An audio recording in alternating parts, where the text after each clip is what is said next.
Hola, soy Catalina Zafón, me dedico a acompañar a las personas a cerrar ciclos importantes de su vida para abrir nuevos capítulos en conciencia. En mi video anterior hablé sobre qué es el duelo y cómo procesarlo.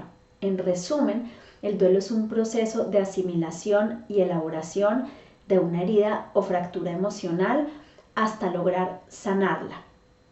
Cada duelo es único, cada persona es única y las circunstancias de la vida de una persona son tan cambiantes que no se puede generalizar sobre todos los duelos que pasa una persona en la vida.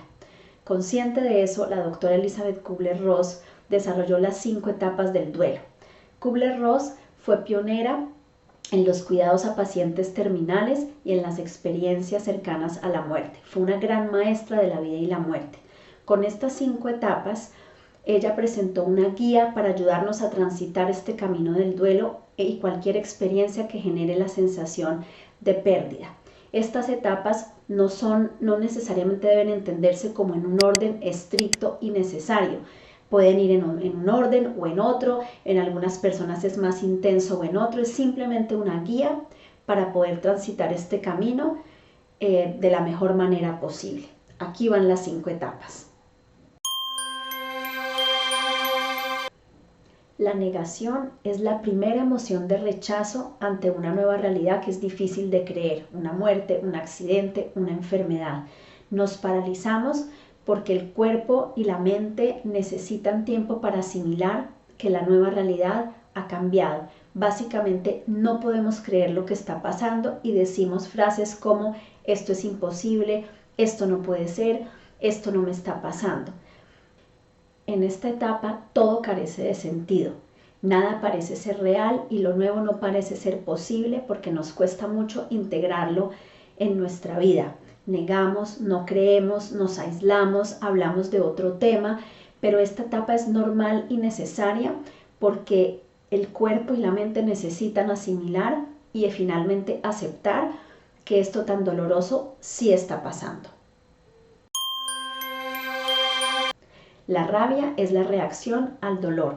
Puede estar presente en todo el duelo, pero en esta etapa es más intensa. Hay una enorme sensación de soledad y una enorme rabia contra uno mismo y contra la persona directamente relacionada con la herida emocional, porque hay una sensación de que el camino que se venía andando toca desandarlo, que lo empezado toca suspenderlo, y esa rabia se proyecta contra uno mismo y contra los demás en todas direcciones. La rabia es una emoción natural. Si la identificamos como parte del proceso, podemos expresarla y dejar que ella pase naturalmente. El problema de la rabia es cuando no la expresamos, que se vuelve ira, rencor o resentimiento. Y esto es entrar en el ciclo del sufrimiento, donde pesan más las quejas y las críticas que la rabia misma. Cuando el que recibe la rabia hace sentir a la persona escuchada y comprendida, la rabia baja. Cuando el que recibe la rabia la toma personalmente, la rabia escala y se arma un conflicto innecesario. Es normal sentir rabia cuando ocurre un cambio que anuncia un dolor difícil de asimilar. En realidad, la rabia indica que el proceso de duelo ya ha empezado y que está tomando su curso. Lo mejor entonces es poner encima de la mesa todas las emociones y sentimientos y estar presente con ellas. ¿Cómo canalizar la rabia? Muchas maneras. Hablar con alguien de confianza, desahogarse, escribirle una carta a la persona directamente relacionada con esa herida emocional o imaginar que está enfrente de nosotros, salir a correr, salir a la naturaleza a gritar, en fin, todo aquello que haga que podamos sacar esa rabia y expresarla.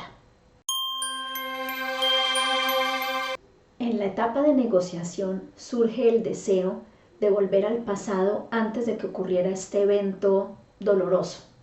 La persona entonces empieza a generar tratos mentales con instancias superiores, maestros, Dios, con médicos, y empieza a hacer promesas y tratos para que todo vuelva al estado anterior. Pero eso es parte de la asimilación y eso es normal, hasta que ya la persona entiende que a nivel mental pueden estar pasando muchas cosas, pero que la realidad es diferente.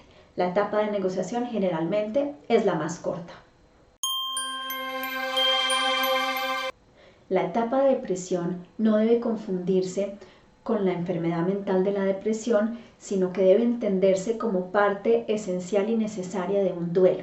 En esta etapa se acentúan los dolores físicos, la sensación de incertidumbre, de miedo y la sensación de no poder hacer las cosas diarias y habituales como simplemente levantarse de la cama o ir al baño. Hasta en algunos casos se llega al pánico porque la persona no sabe cómo seguir adelante. Lo mejor que se puede hacer en esta etapa es acompañar a la persona en su dolor en lugar de distraerlo, decirle que no esté triste o que no sufra o que trate de pensar en otra cosa, porque solo pasando por el dolor puede trascenderlo. Repito, esta etapa es necesaria y sana porque solo así se pasa el dolor.